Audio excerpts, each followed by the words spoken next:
السلام علیکم ورحمۃ اللہ وبرکاتہ۔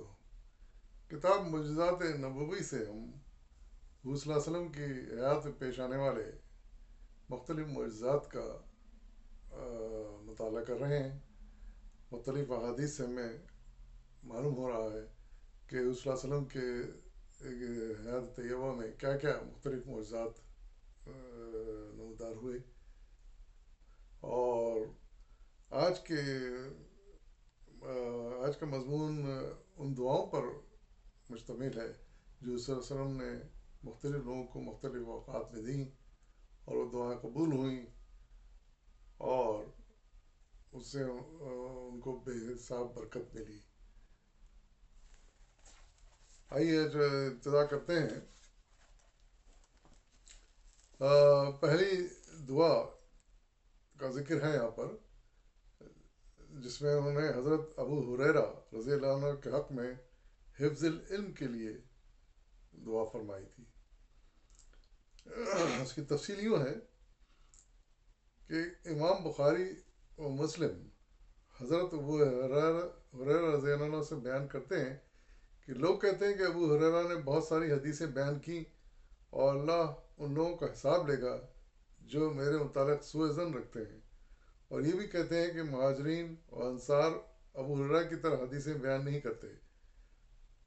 میں تم کو اس کا سبب بیان کرتا ہوں۔ یعنی ابو ہریرہ وہ صحابی تھے جو صلی اللہ علیہ وسلم کی زندگی کے واقعات کے متعلق چیزیں غور سے دیکھا کرتے تھے، ان کو یاد کر لیا کرتے تھے، اور پھر آگے لوگوں سے بیان کیا کرتے تھے، اور اسی لیے ان کی بیان کردہ حدیث کی تعداد بہت زیادہ ہے، ہزاروں کے حساب سے۔ تو یہ دیکھ کر بعض لوگوں نے بہت سے لوگ تعریف کرتے تھے کہ کس قدر حدیث آپ بیان کرتے ہیں، ہماری معلومات میں اضافہ ہوتا ہے۔ یعنی بعض لوگ یہ اعتراض کرتے تھے کہ جو نا ہم ہر بات کو بیان نہیں کرتے، ہم بہت ہی مطلب احتیاط سے کام لیتے ہیں، یہ ہے وہ ہے۔ تو ان کو یعنی شک کا اظہار کرتے تھے کہ جو حدیث اتنی ساری بیان کرتے ہیں یہ ٹھیک بھی ہیں نہیں ہے۔ تو اس کے بارے میں جو ہے نا وہ بتاتے ہیں کہ میں کیوں اتنی زیادہ حدیث بیان کرتا ہوں، اور تو اس کی وجہ یہ بتاتے لکھتے ہیں کہ میرے انصاری بھائی کھیتی باڑی میں مشغول رہتے تھے، اور مہاجرین بازار کے معاملوں میں مشغول رہتے تھے۔ یعنی دوسرے جو صحابہ تھے، انصاری بھائی تھے، اور وہ کھیتی باڑی میں زیادہ تر وقت لگاتے تھے اپنا، اور کچھ جو ہے نا مہاجرین جو تھے بازار کے معاملوں میں مشغول رہتے تھے۔ انصار وہ لوگ تھے جنہوں نے مہاجرین کو اپنے پاس رکھا تھا، مدینے کے لوگ، تو ان کا زیادہ تر کام کھیتی باڑی تھا، وہ اس میں مصروف رہتے تھے، ان کے پاس اتنا وقت نہیں ہوتا تھا کہ صلی اللہ علیہ وسلم کی خدمت میں حاضر رہیں اور حدیث جمع کریں۔ اور دوسرے یہ کہ مہاجرین جو تھے وہ بازار کے معاملوں میں کاروباری معاملات میں مشغول رہتے تھے، جبکہ میں اپنا پیٹ بھر کر رسول اللہ علیہ وسلم کی خدمت میں حاضر رہتا تھا۔ ابو ہریرہ رضی اللہ عنہ فرماتے ہیں کہ میں کھانا وانا کھانے کے بعد میں صرف حضور صلی اللہ علیہ وسلم کی خدمت میں حاضر رہتا تھا، اور پھر میرا یہی کام ہوتا تھا کہ میں وہ دیکھوں اور سنوں وہ کیا کہہ رہے ہیں، کیا کر رہے ہیں، اور پھر اس کو لوگوں سے بیان کروں۔ ایک دن رسول اللہ علیہ وسلم نے فرمایا مجھ سے کہ تم میں سے کون اپنا کپڑا بچھاتا ہے اور میری حدیث سن کر اس کو اپنے سینے سے لگا لیتا ہے، پھر جو بات وہ سنے گا کبھی نہیں بھولے گا۔ یعنی حضرت ہریرہ کے علاوہ اور بھی اصحاب جمع تھے، تو اس وقت رسول اللہ علیہ وسلم نے فرمایا کہ کون ہے تم میں سے جو میری حدیث کو سنے گا اور ان کو سن کے اپنا کپڑا بچھا دے گا، اور سن کے جب جمع ہو جائیں گی تو کپڑے کو لپیٹ لے گا اور اپنے سینے سے لگا لے گا۔ تو اگر جو بھی ایسا کرے گا وہ پھر میری احادیث کو بھولے گا نہیں، جو بھی مجھ سے سنے گا، میرے سے جو بھی چیز دیکھے گا وہ پھر یاد رکھے گا اور لوگوں کو بتائے گا۔ تو میں نے اپنی چادر بچھا دی۔ رسول اللہ علیہ وسلم جب خطاب کر رہے تھے،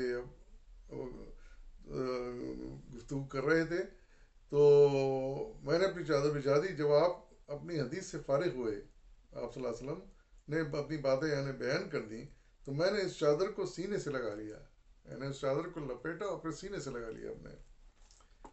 اس دن سے میں آپ کی کسی حدیث کو نہیں بھولا، یعنی جیسا رسول اللہ علیہ وسلم نے کہا تھا وہی ہوا، اور پھر میں کبھی کوئی بات آپ کی بھولا نہیں. جو آپ نے بیان کیا، جو آپ نے کیا، وہ سب مجھے یاد رہا، یاد ہے، اور اسی لیے میں لوگوں سے بیان کرتا ہوں. پھر انہوں نے قرآن کی آیت کا بھی حوالہ دیا. وہ کہتے ہیں کہ اگر قرآن مجید کی یہ دو آیتیں نہ ہوتیں تو میں کسی سے کوئی حدیث بیان نہیں کرتا. ان آیتوں کا ترجمہ میں یہاں پیش کر رہا ہوں، سماعت فرمائیے. وہ آیت، اس آیت کا ترجمہ یہ ہے ان آیتوں کا کہ لوگ ہماری اتاری ہوئی دلیلوں اور ہدایت کو چھپاتے ہیں، باوجود یہ کہ ہم سے اپنی کتاب میں لوگوں کے لیے ہم اسے اپنی کتاب میں لوگوں کے لیے بیان کر چکے ہیں.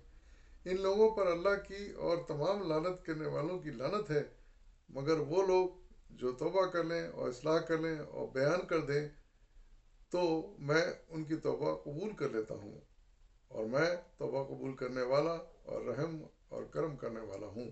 صدق اللہ العظیم.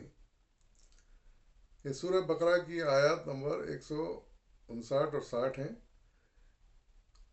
اور یہ جو حدیث تفصیل سے بیان ہوئی ہے دلائل نبوہ للبیہقی میں بھی، اور بخاری کی کتاب اعتصام باب الحجہ میں بھی ہے، حدیث بیان ہوئی ہے جو حضرت ابو ہریرہ نے بیان کی تفصیل سے.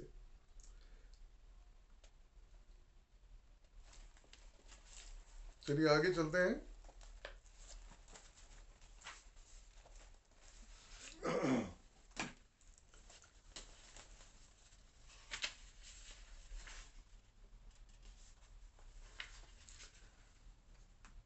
ایک دعا ہے جو جابر بن عبداللہ اور اونٹ کے لیے رسول اللہ صلی اللہ علیہ وسلم نے کی تھی.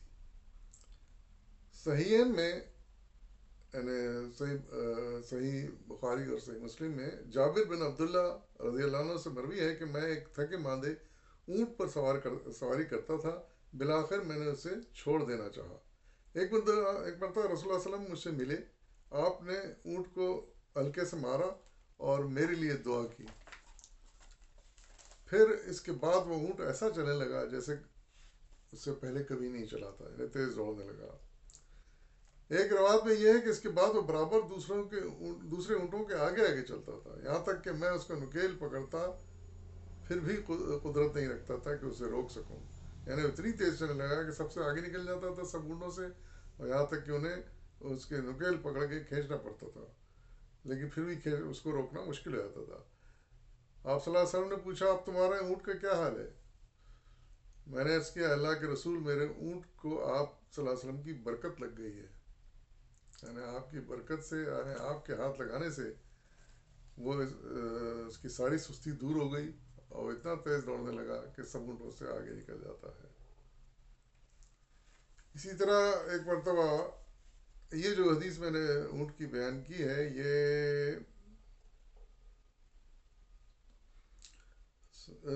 صحیح بخاری میں کتاب الجہاد میں بیان ہوئی ہے، اور امام مسلم کی کتاب مساقات میں بھی یہ بیان ہوئی ہے. ایک اور حدیث ہے ابو طلحہ کے گھوڑے کے لیے رسول اللہ صلی اللہ علیہ وسلم کی دعا.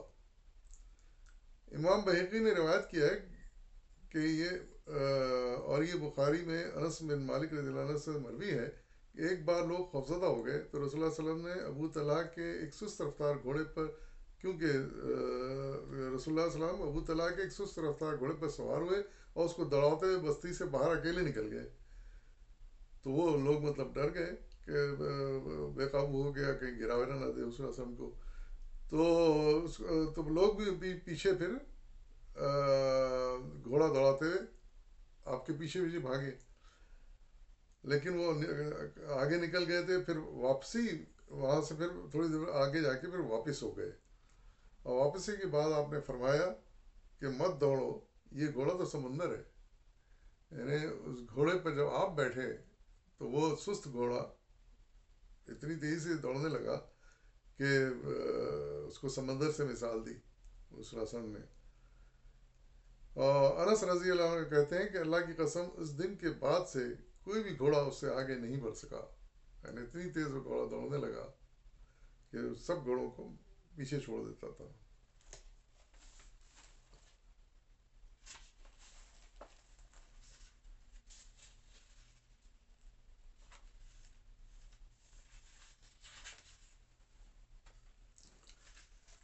ایک اور حدیث بیان ہوئی ہے انس بن مالک کے لیے کثرت مال و اولاد کی خاطر رسول اللہ علیہ وسلم کی دعا.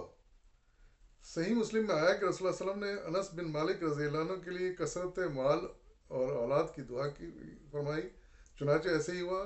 ترمذی نے ابو خلدہ سے یہ بھی روایت کی کہ انہوں نے ابو العالیہ سے پوچھا کیا انس نے نبی صلی اللہ علیہ وسلم سے حدیث سنی ہے؟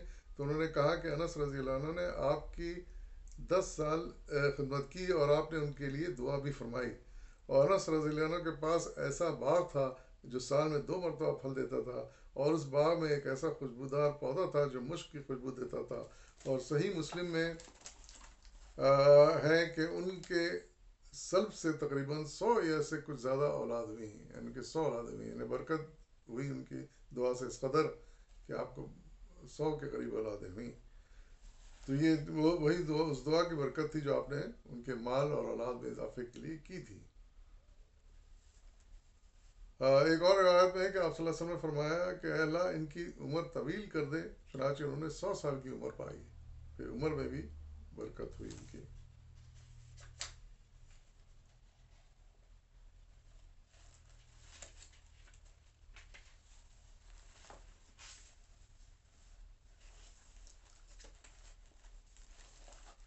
پھر ایک دعا ہے ابو زید انصاری کے لیے صلی اللہ علیہ وسلم کی دعا.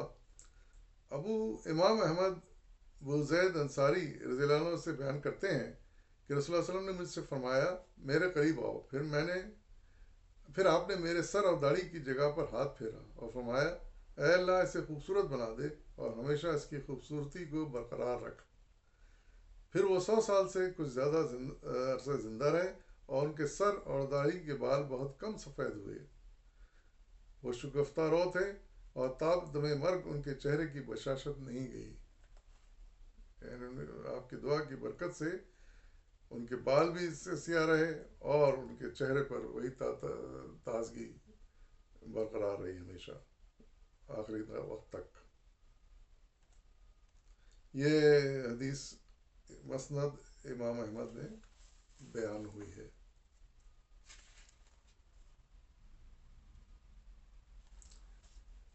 تو مزید کچھ دعائیں ہیں جن کا بیان انشاءاللہ میں آئندہ قسط میں کروں گا.